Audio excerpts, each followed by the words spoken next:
Who were the nomadic people? It invites us to look beyond settled towns and grand cities to explore the vast open spaces of history. They were pioneers, survivors, and empire builders. Their story is a central chapter often misunderstood. We will uncover their true origins, tracing their footsteps across continents, from the first pastoralists to the Mongol hordes. The history of nomadism is a rich tapestry of adaptation, innovation, and resilience. These were peoples who mastered their environments by understanding the rhythms of the land. They embraced a life of perpetual motion, thriving in the world's most challenging landscapes. This is where our story truly begins, at the dawn of nomadic peoples. Throughout history, nomads have been labeled as barbarians or uncivilized, seen as a threat. These accounts, written by their enemies, have colored our perception for centuries, painting a picture of relentless conflict. But is this accurate? The reality is far more nuanced. We will see the nomad as a trader, innovator, and a vital link between cultures. The Silk Road could not have existed without them. Far from destroyers, they were creators and connectors. We will pinpoint when true nomadism emerged, looking at evidence from the Bronze Age steppes. We will see how the domestication of the horse unlocked vast new territories. From these origins, we will follow the great nomadic cultures. By tracing their history, we uncover the true story of the nomadic peoples. It is a story of adaptation and an enduring legacy. For hundreds of thousands of years, our ancestors lived as hunter-gatherers, moving in small bands. They knew the land intimately, understanding where to find food. This was humanity's first way of life. Then, around 12,000 years ago, something extraordinary began. People started to cultivate grains and tame wild animals. This was the dawn of the Neolithic Revolution. This was the birth of agriculture, a radical innovation. This shift unfolded over thousands of years. Agriculture had one overwhelming advantage: it could support a much larger population. This simple fact made the change irreversible. For the first time, people began to live in permanent settlements. The concept of land ownership was born. It was in these villages that the foundations for cities were laid. This was the world before the pastoral nomad. The Fertile Crescent, sweeping from the Persian Gulf through modern-day Iraq and Syria and down the Mediterranean coast, offered perfect conditions for early agriculture. Wild wheat and barley grew in abundance. Around 10,000 BCE, communities began cultivating these resources in places like Jericho and Catalhoyuk, becoming the world's first large permanent settlements. Daily life revolved around agriculture, with new tools and animal domestication providing food surpluses. This allowed specialization in crafts and the emergence of social hierarchies. Settlements like Catalhoyuk featured unique architecture and a rich spiritual life. However, settled life also brought challenges like disease and disputes, leading to new forms of governance. This stable, complex world was entirely dependent on staying in one place. The Fertile Crescent wasn't the only place where humanity was putting down roots.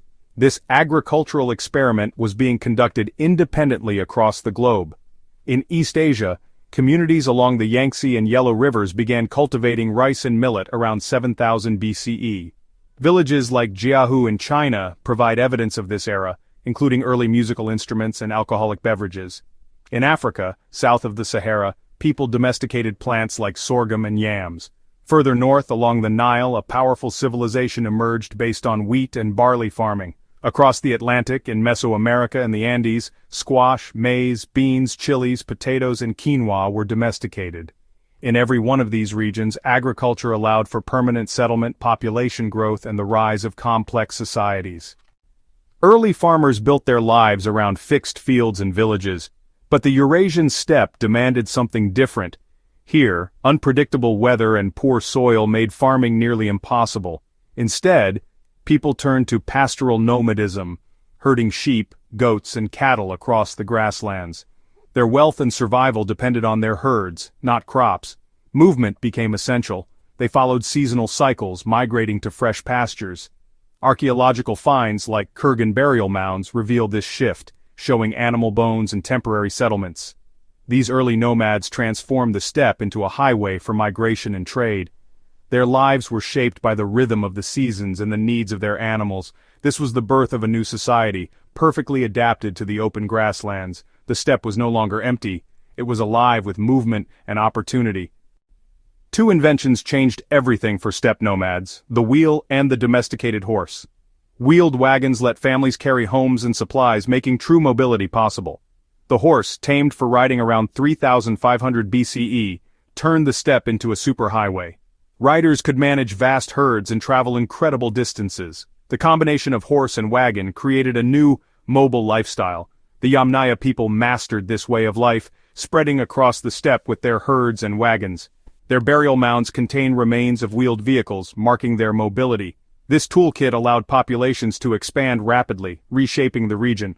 Many believe the Yamnaya spread Indo-European languages carried by their mobility. The steppe became the heartland of a dynamic, expanding culture. The Botai culture of Kazakhstan, around 3,500 BCE, were true horse pioneers. They lived in pit-house villages but relied almost entirely on horses for food, milk, and transport. Archaeologists found evidence of horse milking and bitwear, proof of early riding. The Botai managed semi-wild herds, using their riding skills to thrive on the steppe. Though not fully nomadic, they unlocked the secret of the ridden horse. Their specific horse lineage faded, but their innovations spread to neighbors like the Yamnaya. The Botai proved the steppe could be conquered from horseback. Their legacy set the stage for the great nomadic cultures to come. The equestrian age had begun. Nomadism was a smart response to harsh environments where farming failed. Poor soil, unpredictable rain, and extreme climates made herding the best option. Climate change pushed people to adapt, turning to livestock and mobility for survival. Social pressures, conflict, lack of land, drove some to seek freedom on the open steppe. Nomadism offered abundance and security where others saw only emptiness. The success of herding, horse riding, and wagons fueled rapid expansion. Mobility gave nomads a military edge over settled neighbors. This way of life became a powerful force, shaping history for millennia. The nomadic toolkit turned the margins into the center of the world. With horses, wagons, and herds, the Yamnaya launched a migration that reshaped continents. Their Kurgan burial mounds marked their rapid spread across Europe and Asia. Genetic evidence shows a massive influx of steppe ancestry into Europe. The Yamnaya likely spread Proto-Indo-European languages connecting distant cultures. Their influence reached east, blending with local groups to form new steppe societies. They didn't build cities, but their legacy lives in DNA and language. The Yamnaya showed how mobility could transform entire regions. They set the pattern for later nomads. Expansion without borders. The steppe's wanderers became the architects of a new world. As the Bronze Age transitioned to the Iron Age, a new power emerged on the Eurasian steppe: the Scythians. These nomadic tribes dominated the grasslands from the Black Sea to Central Asia, perfecting mounted warfare. Expert horse archers, they became the steppe's undisputed military masters. The Greeks, fascinated and terrified, traded for grain, furs, and slaves, developing a taste for Greek wine and gold. Their love of gold left a breathtaking archaeological record in kurgans: frozen tombs preserving treasures, tattooed bodies, and textiles. Revealing a sophisticated culture, the Scythians were more than raiders. They were a powerful society controlling a crucial ancient crossroads.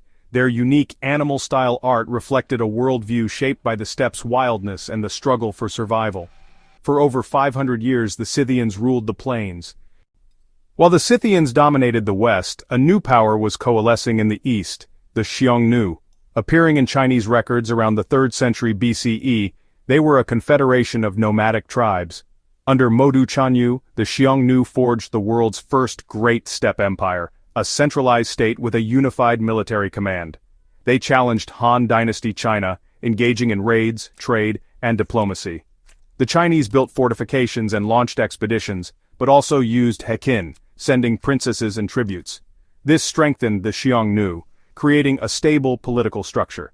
They established a capital, Longcheng, demonstrating advanced political organization. The empire eventually fractured, but their legacy was immense, creating a template for later empires like the Mongols. Some historians believe their collapse contributed to the appearance of the Huns in Europe. While horse-riding nomads transformed the Eurasian steppe, a different kind of nomadism was perfected in the arid deserts. Here, the key to life was the dromedary camel. The domestication of the camel was revolutionary. Camels unlocked the vast deserts, turning barriers into trade routes. The masters of this desert world were the Bedouin. Their entire culture was adapted to the harsh realities of desert life. For centuries, the Bedouin controlled the overland trade routes. They acted as merchants, guides, and protectors of this lucrative trade. It was the Bedouin who were the true rulers of the desert interior.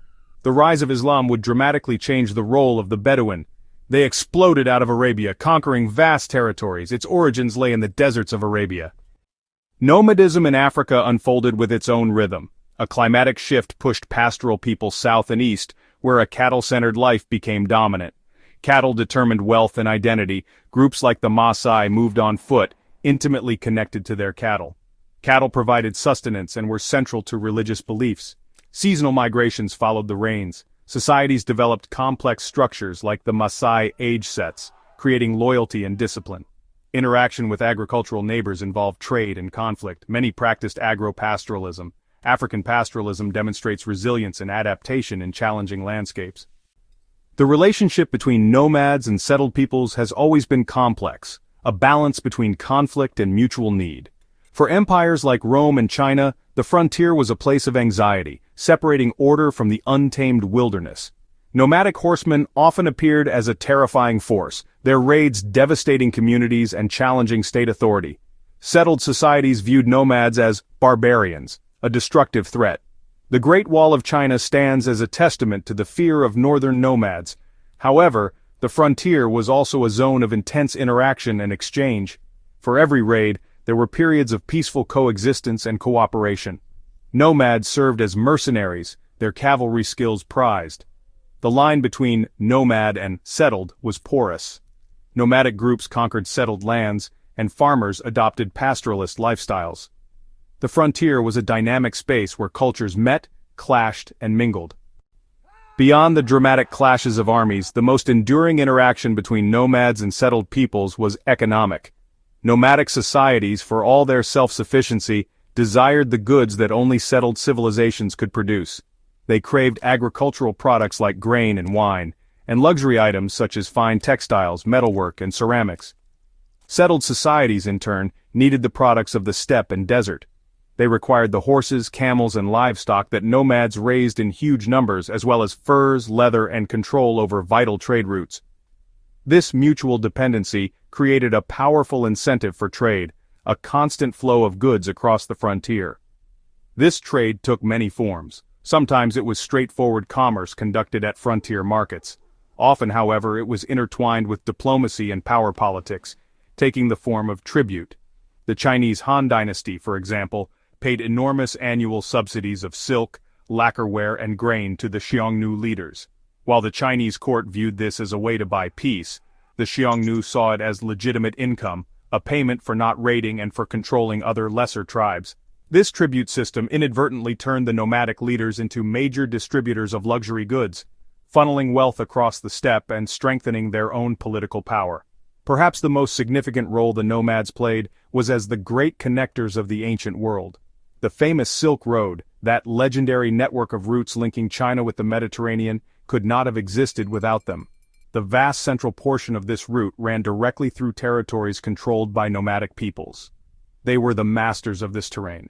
They provided the transport animals, the camels and horses, and the expertise needed to navigate the harsh landscapes. They acted as guides, merchants, and protectors for the caravans that carried not only silk and spices, but also technologies, religions, and ideas across continents, linking distant civilizations that would have otherwise remained in isolation.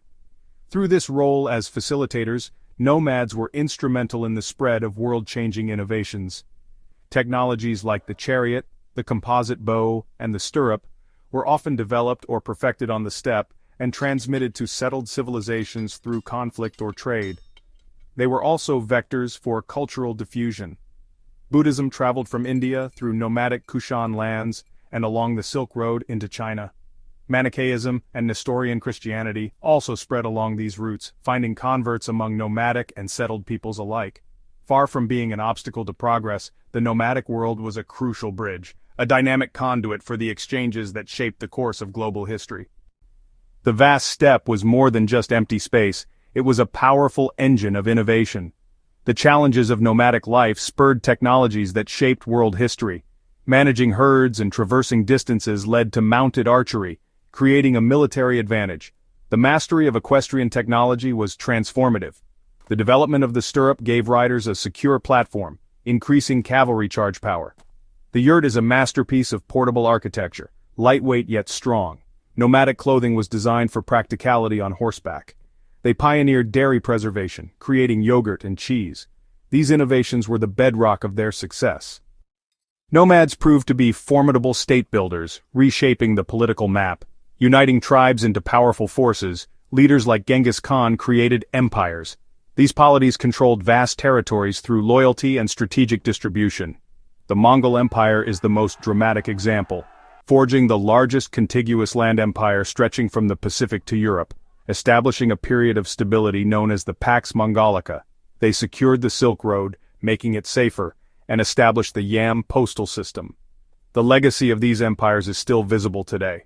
The Mongol conquest of China led to the Yuan dynasty, unifying China. The nomads were a catalyst for immense political and cultural change. One of the most profound yet often overlooked impacts of nomadic peoples was their role as the primary agents of cultural and technological diffusion in the pre-modern world. Their mobility and their strategic position between the great settled civilizations made them the world's great connectors. They created a bridge across the heart of Eurasia, a vast land ocean across which goods, ideas, and people could travel. This nomadic corridor was not a barrier, but a conduit, ensuring that innovations made in one corner of the world did not remain isolated. They were the threads that wove the tapestry of the old world together into an interconnected network. Consider the spread of technology. We have already seen how innovations like the stirrup, developed on the steppe, traveled both east and west, transforming warfare, but the traffic flowed in both directions.